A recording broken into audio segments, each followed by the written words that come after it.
మేము కూడి ఉన్న మేడ గదిలో అనేక దీపములుండెను.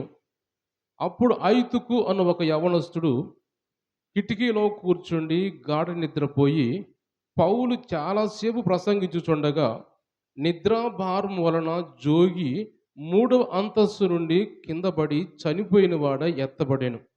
అంతటా పౌలు కిందికి వెళ్ళి అతని మీద పడి కౌగలించుకొని, మీరు తొందరపడకుడి, అతని ప్రాణము అతనిలో ఉన్నదని వారితో చెప్పెను. అతడు మరలా పైకి వచ్చి రొట్టె విరిచి పుచ్చుకొని తెల్లవారు వరకు విస్తారముగా సంభాషించి బయలుదేరెను. వారు బ్రతికిన ఆ చిన్నవాడిని తీసుకొని వచ్చి ఇచ్చినప్పుడు వారికి విశేషమైన ఆదరణ కలిగెను. దేవుడి వాక్యం ద్వారా మనతో మాట్లాడునుగాక. దేవుని బిడ్డలు గమనించినట్టయితే ఇక్కడ ఈరోజు ఈ బల్లారాధనలో పాల్గొనే మనతో దేవుడు మాట్లాడుతున్నాడు. బల్లారాధన అంటే దేవుని శరీరము, దేవుని రక్తాన్ని మనము తినబోచున్నాం, త్రాగబోచున్నాం కాబట్టి మనం చాలా జాగ్రత్తగా మనం దేవుని మాటలు వినాలి. ఎందుకంటే మనం సిద్ధపరచుకోవాలి. నేను గడిచిన కొన్ని రోజుల నుంచి ఈ ఉపవాస ప్రార్థనలో మనము యెహోషువ గ్రంథాన్ని ధ్యానించుకుంటూ వస్తున్నాం. ఆ యెహోషువ గ్రంథం చెబుతున్న ప్రతిరోజు మీతో చెబుతున్న మాట ఏంటంటే, మనం మనల్ని రాకడ సిద్ధపరచుకోవాలి. మనము హృదయాన్ని సరి చేసుకుంటూ, ఎందుకంటే దేవుని రాకడ చాలా సమీపంగా ఉంది కాబట్టి, దేవుని రాకడ వస్తుంది కాబట్టి, ఆయన ఆలస్యం చేయకుండా వస్తున్నాడు. కాబట్టి మనము చాలా సిద్ధపాటు కలిగి మనం ఉండాలని దేవుని వాక్యం ద్వారా మనం ప్రతిరోజు మాట్లాడుకుంటూ వస్తున్నాం.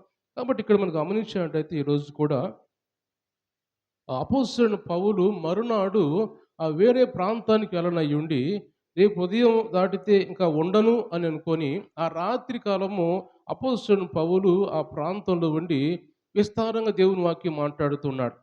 రాత్రంతా మాట్లాడుతున్నాడు. అనేక మంది దేవుని చేత అభిషేకించబడిన వాళ్ళు, లేకపోతే రక్షణ పొందిన వారు, అనేక దీపాలు అక్కడ ఉన్నట్టుగా మనం చూస్తున్నాం. అంటే అనేక మంది బాప్తిస్మం పొందిన వారు, రక్షణ పొందిన వారు అక్కడ ఆ మేడ గదిలో కూర్చొని దేవుని వాక్యం వింటూ ఉన్నారు. అయితే దేవుని వాక్యం వింటున్నప్పుడు ఐతుకు అనే ఒక యవనస్తుడు, ఆ యవనస్తుడి పేరు ఐతుకు. ఐతుకు అనే యవనస్తుడు, అతను దేవుని వాక్యం వింటూనే అనాలోచితంగా పైకి వెళ్ళి మూడో గదిలోకి, మూడో అంతస్తులోకి వెళ్ళి మూడో అంతస్తు కిటికీలో కూర్చొని ఆయన వాక్యం వింటూ నిద్రతో జోగి కిటికీలో నుంచి కింద పడి చనిపోతాడు. చనిపోయినప్పుడు వెంటనే ప్రజలందరూ చాలా ఆందోళన చెందుతూ ఉన్నప్పుడు అపోస్తలుడైన పౌలు అంటాడు, మీరేం ఆందోళన చెందబాకండి, మీరు భయపడమాకండి అని పౌలు కిందకి వెళ్ళి చనిపోయిన వారిని హత్తుకొని కౌగలించుకొని చేసినప్పుడు ఆ వెంటనే చనిపోయిన ఐతుకు అనే యవనస్తుడు బ్రతికినట్టుగా దేవుని వాక్యం మనం చూస్తాం. దేవుని స్తోత్రం చెల్లిద్దాం. హల్లెలూయా.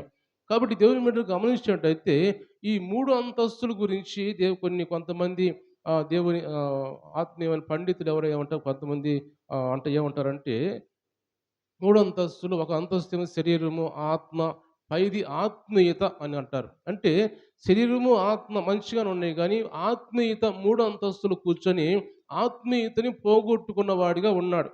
అంటే ఇతను ఎందుకు నిద్రపోతున్నాడు, ఇతను అనాలోచితంగా ఉన్నాడు.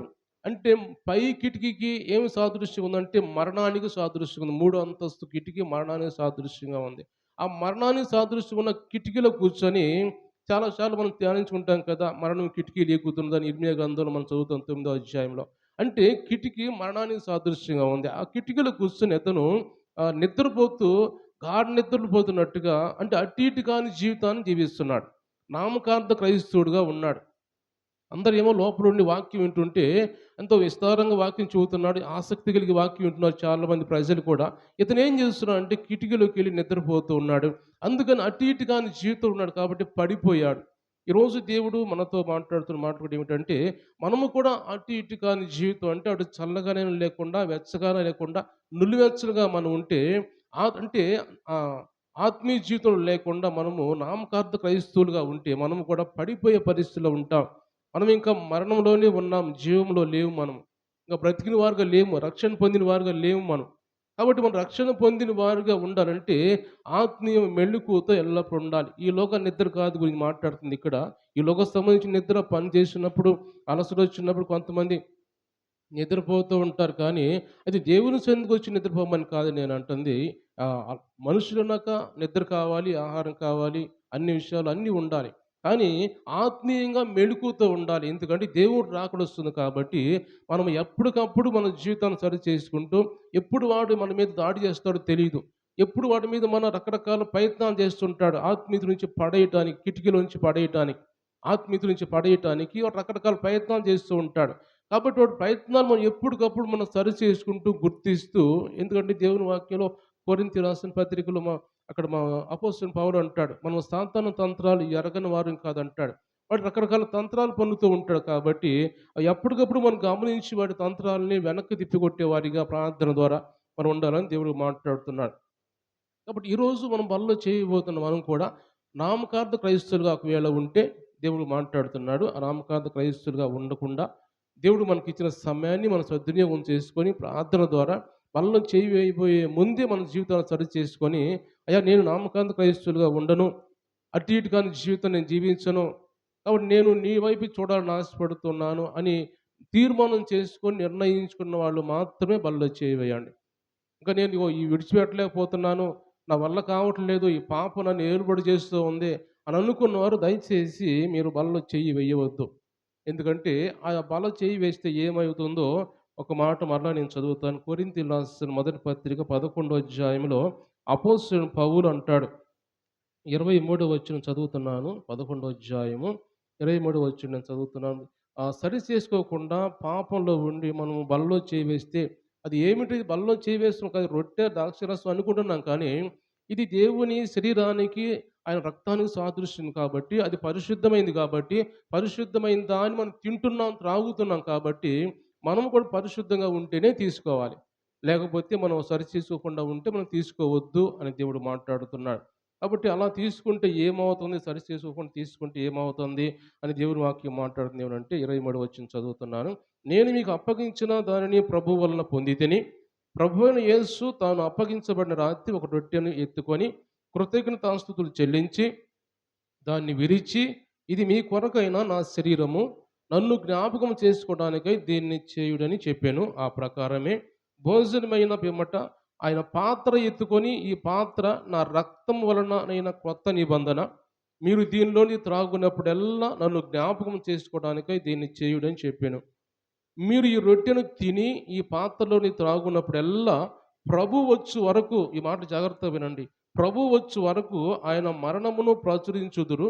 కాబట్టి ఎవడు అయోగ్యముగా ప్రభు యొక్క రొట్టెను తినునో, ఆలోచన లేకుండా అనాలోచితంగా ఎవరు తింటారో, లేక ఆయన పాత్రలో నుండి తాగుతాడో, వాడు ప్రభు యొక్క శరీరమును గూర్చియు రక్తమును గూర్చియు అపరాధి అవుతాడు. కాబట్టి ప్రతి మనుష్యుడు తన్ను తాను పరీక్షించుకోవాలని, పరీక్షించుకొని తీసుకోవాలంటున్నాడు ఇక్కడ వాక్యం ద్వారా. అలాగు చేసి ఆ రొట్టెను తిని ఆ పాత్రలో నుండి త్రాగాలి. ప్రభు శరీరమని వివేచింపక, ఆలోచన చేయకుండా, ఏదో ఒకటిలే రొట్టె కదా, ద్రాక్షారసం కదా తిని త్రాగువాడు తనకు శిక్షావిధి కలుగుటకే తిని త్రాగుచున్నాడు. ఇందువల్లనే మీలో అనేకులు బలహీనులు, రోగులై ఉన్నారు. చాలామంది నిద్రించుచున్నారు. అయితే మనలను మనమే విమర్శించుకుని ఎడల తీర్పు పొందకపోదుము అని ఇక్కడ దేవుడు మాట్లాడుతున్నాడు. అపోస్తలుడైన పౌలు మాట్లాడుతున్నాడు. అంటే యేసు ప్రభు చెప్పిన మాటల్ని ఇక్కడ ఆ పౌలు మాట్లాడుతున్నాడు. అయోగ్యంగా తీసుకుంటే మనం కొంతమంది బలహీనలైపోతున్నారు, కొంతమంది మరణిస్తున్నారు. అంటే శాశ్వతంగా నిద్రిస్తున్నారు కొంతమంది ఈ లోకంలో లేకుండా. కాబట్టి అలాగే మనం అయోగ్యంగా తీసుకోకూడదు. మనల్ని మనం పరీక్షించుకోవాలంట తీసుకునేటప్పుడు. ఇంకా కింద మనం రాయబడి చూస్తే అక్కడ ఏముంటాడంటే ఆహ్, కాబట్టి నా సహోదరులారా, భోజనం చేయుటకు మీతో మీరు కూడి వచ్చినప్పుడు ఒకరికొకరు ఒకడు కనిపెట్టుకొని ఉండాలంట. ఒకరికొకడు కనిపించి పక్కన